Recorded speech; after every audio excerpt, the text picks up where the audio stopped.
What's the defining publication about fashion? Vogue. Vogue. Vogue. Vogue. Vogue. She decides who's in and who's out. A nod from her can make or break a designer overnight.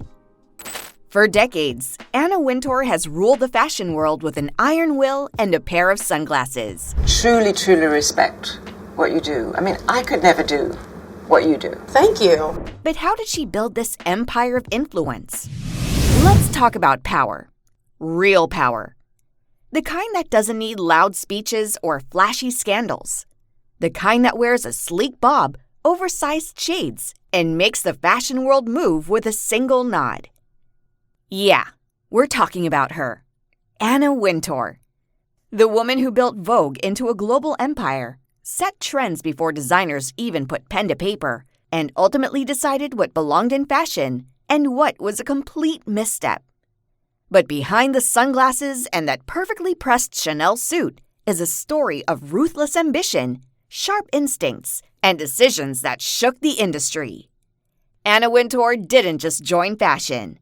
She took it over. Before she was the queen of Vogue, before she had every designer in the world hanging on to her every word, Anna was just a kid growing up in London.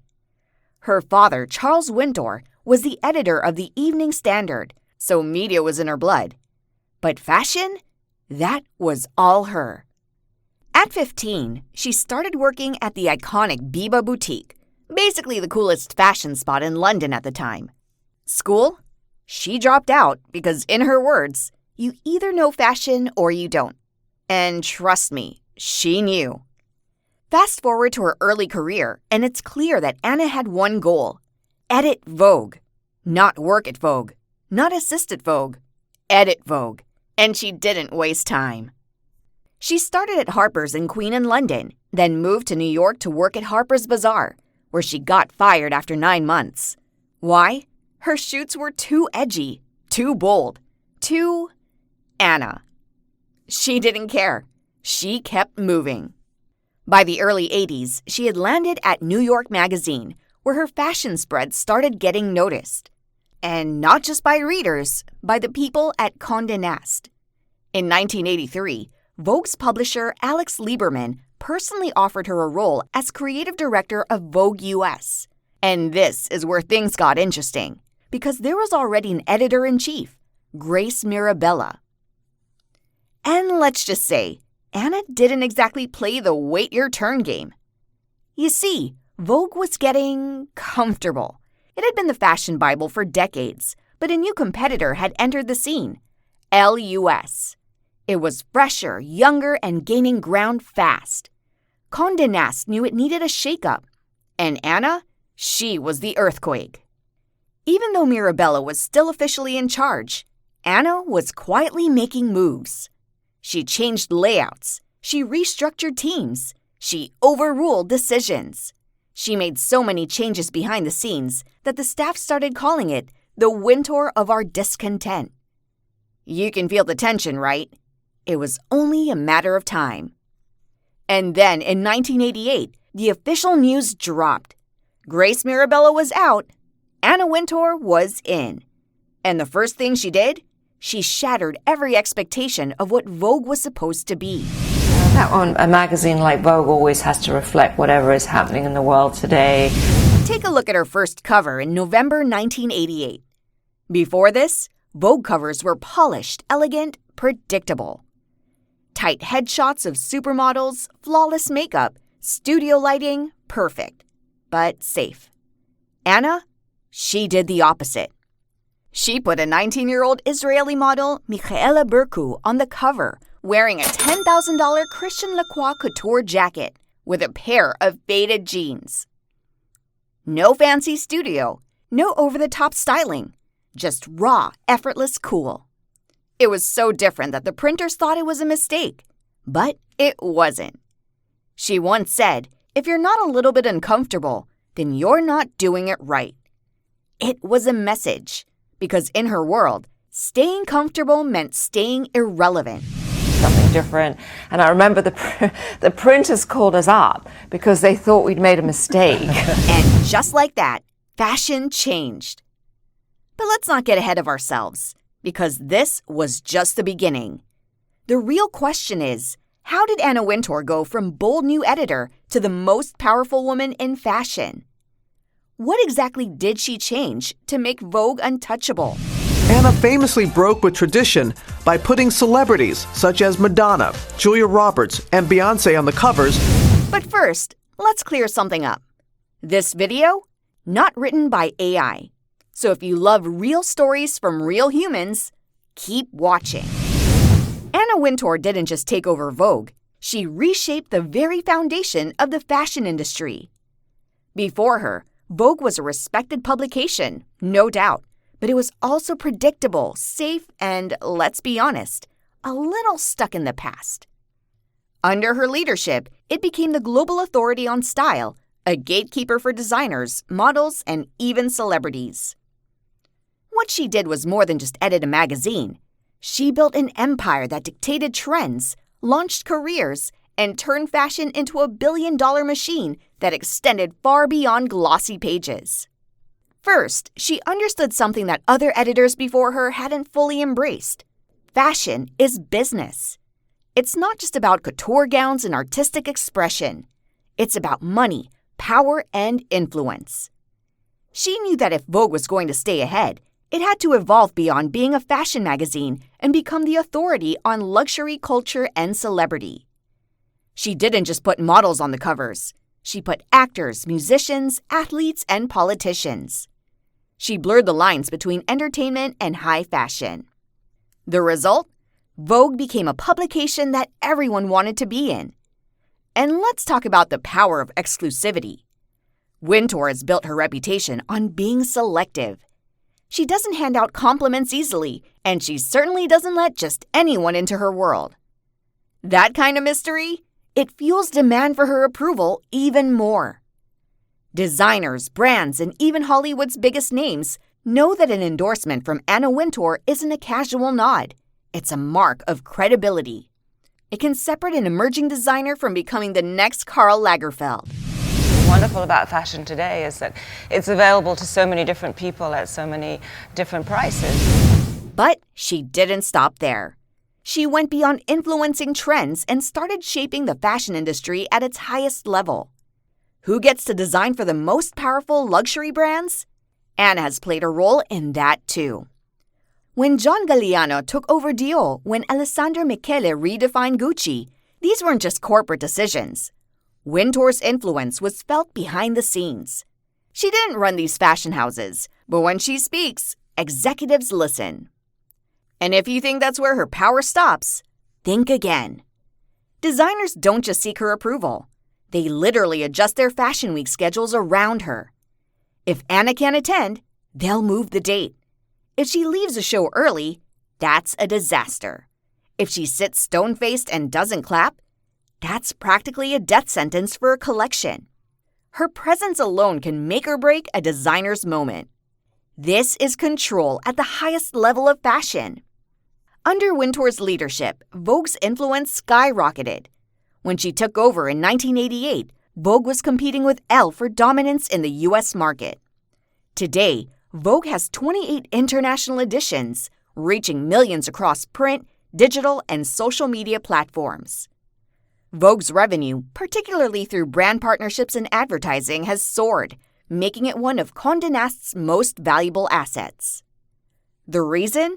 Wintour understood that fashion coverage had to go digital before most people in the industry did. She didn't resist change. She led it. She pushed Vogue into every platform possible, ensuring that it stayed relevant while other magazines struggled to adapt. And let's not forget the work ethic that made all of this possible. This woman operates on a different level. She's up at 4 a.m. She exercises. She reads every major newspaper. She starts emailing her team before most of us have hit the snooze button for the third time. By the time she walks into Vogue's offices, her team is already in high gear. Meetings with her are fast and efficient. If you get 15 minutes with Anna Wintour, that's considered a lot. She's not about wasting time, and that's why she gets more done in a day than most people do in a week. I find in life that the more you do, the more you can do. But But let's discuss the elephant in the room. Wintour's reputation isn't just about power and success. She's also known for being intense. Ruthless, even. She's been called Nuclear Wintour for a reason. When she took over British Vogue in the mid-'80s, she cleared out staff, changed the magazine's aesthetic overnight, and implemented a level of control that British editors just weren't used to. And when she came back to the US to take over Vogue, she did the same thing. Some people saw it as cutthroat. Others saw it as necessary. But let's be real. If a male executive had done the same thing, would he have been labeled as cold or difficult? Or would he have just been called a strong leader? Well, I don't think of myself as intimidating, and I assure you all the people that worked with me on a day-to-day basis don't think that. And here's something else you might not know. Her influence isn't just limited to fashion. She's consulted on film scripts. A Star is Born, for example. She's a trusted confidant for people like Serena Williams, and she's even been considered for ambassadorial roles due to her close relationship with political figures. When you have people from sports, Hollywood, politics, and business calling you for advice, that's when you know your power extends far beyond fashion. Sometimes it's easy to become famous today. It isn't always so easy to become successful. But there's one event that truly cemented her status as the ultimate gatekeeper of the fashion world. One night where she took an already prestigious event and turned it into the most exclusive must-attend cultural phenomenon of the year. You already know what I'm talking about. Let's talk about the Met Gala. Anna Wintour didn't simply elevate the Met Gala. She made it the most anticipated night in fashion.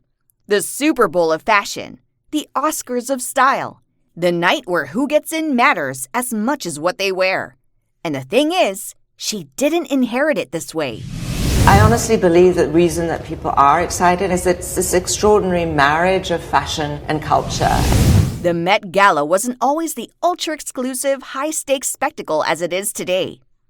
When it started back in 1948, it was just a straightforward fundraiser for the Costume Institute at the Metropolitan Museum of Art. A black-tie dinner attended by New York's social elite, polished, elegant, but not exactly culture-defining. Then, in 1995, Anna Wintour took over. And just like everything else she ever touched, she transformed it. That we raised about $250,000, which I thought was a great step forward. That's a pretty good loot for 19. Yes. Under her control, the Met Gala became more than just a fundraising event. It became the ultimate status symbol. Because here's the thing, you can't just buy your way into the Met Gala. Not even billionaires can expect a guaranteed invite. In fact, in 2024, tickets were priced at a jaw-dropping $75,000 per person. But here's the kicker.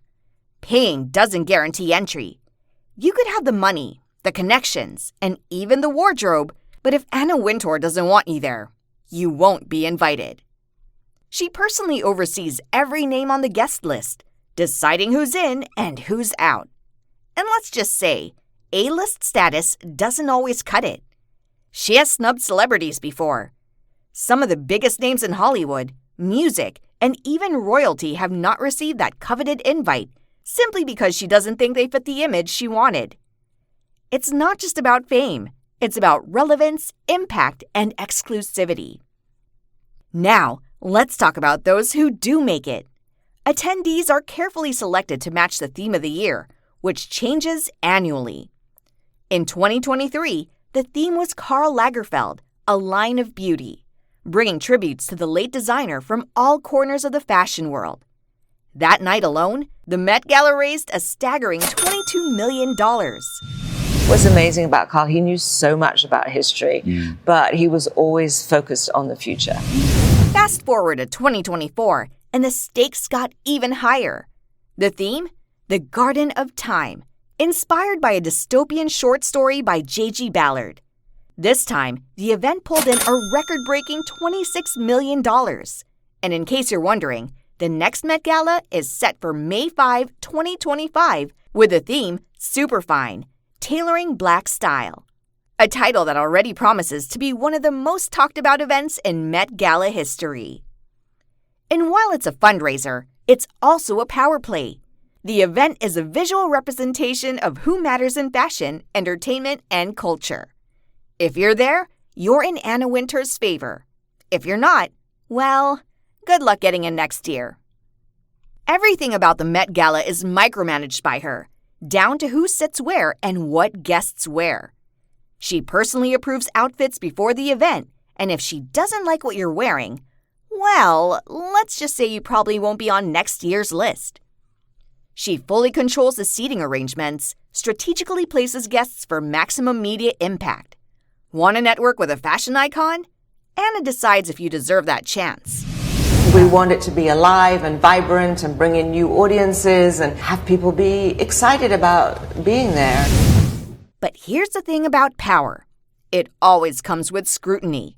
And while the Met Gala has solidified Anna Wintour's reign, it has also brought plenty of controversy.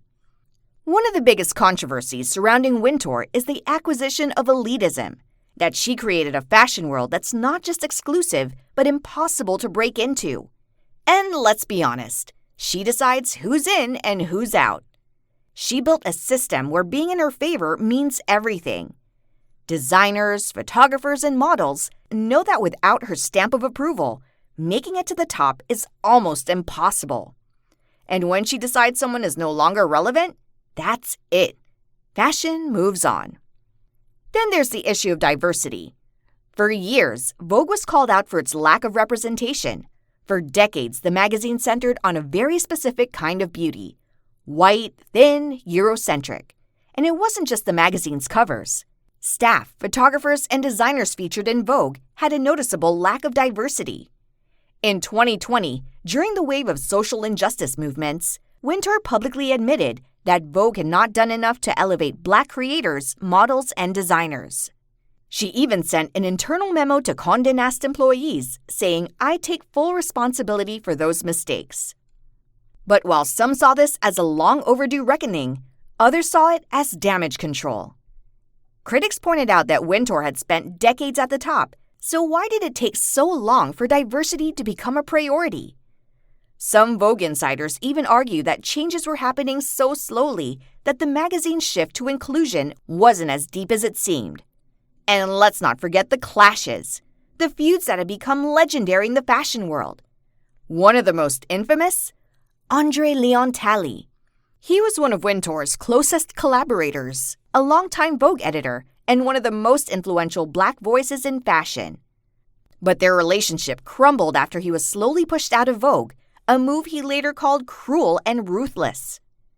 In his memoir, The Chiffon Trenches, he accused Wintour of being incapable of human kindness, and she discarded him when he was no longer useful to her.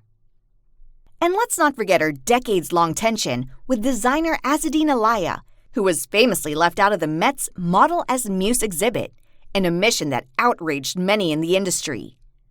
But here's the thing. Anna doesn't apologize. She doesn't explain herself. She moves on. Critics can say what they want, but she never lets it slow her down. She once said, "You can't get anything done if you're worried about what people think of you." And at the end of the day, she's still the most powerful person in fashion. But power isn't just about control. It's also about impact. And for all the talks about her exclusivity, Anna Wintour has used her influence for more than just fashion. Since 1990, she has raised over $10 million for AIDS research, organizing high-profile benefits that bring in millions. She also founded the CFDA or Vogue Fashion Fund to mentor and support young designers, giving them the platform and resources to break into an industry that is notoriously difficult to enter. There's no exaggeration to say that some of today's top designers wouldn't be where they are without Wintour's support. And yet, even at 75 years old, she has no plans to slow down. Am I doing enough? Am I using my platform, which I am so lucky to have, to help people? When King Charles asked her if she would finally consider retirement after receiving one of the highest honors in Britain, she simply replied, no. She remains at the helm of Vogue, shaping how the world sees fashion, culture, and even politics. She's outlasted 6 U.S. presidents, dozens of CEOs, and countless fashion trends. The industry has changed dramatically since she first took over in 1988, but Wintour has adapted every step of the way. After more than 30 years at Condé Nast, if I am tired, the truth is that I have never been more energized by the work that we do, because I have never seen more opportunity for change. When print magazines began losing ground to digital media, she pivoted Vogue into a digital powerhouse. She embraced social media, influencers, and video content, ensuring that Vogue remained a dominant force in the industry. In her own words, print publications have to be as luxurious an experience as possible. You have to feel it coming off the page. She knew the future of media was changing, but instead of resisting it, she controlled the narrative. What is your best piece of advice for the next generation's influencers? I think it's really to be true to yourself. But here's the real question. What happens when Anna Wintour is no longer at Vogue? Could anyone possibly fill her shoes? The truth is, there's no clear successor. Names have been thrown around. Edward Enninful, the editor of British Vogue, became one of the strongest contenders. But replacing Wintour isn't as simple as picking someone new. Her power wasn't built overnight. It took decades of carefully cultivated relationships, strategic decisions, and an unshakable reputation. Love her or hate her, one thing is undeniable. She changed fashion forever. She made Vogue more than a magazine. She turned the Met Gala into the Oscars of fashion. She shaped trends. No one, not a single designer, model, or editor, has held as much power over the industry as she has. So is there a future for Vogue without Anna Wintour? Does the fashion world need another Anna Wintour, or is it time for a new kind of leader? What do you think? And if you love fashion, stay with us and see you in the next one.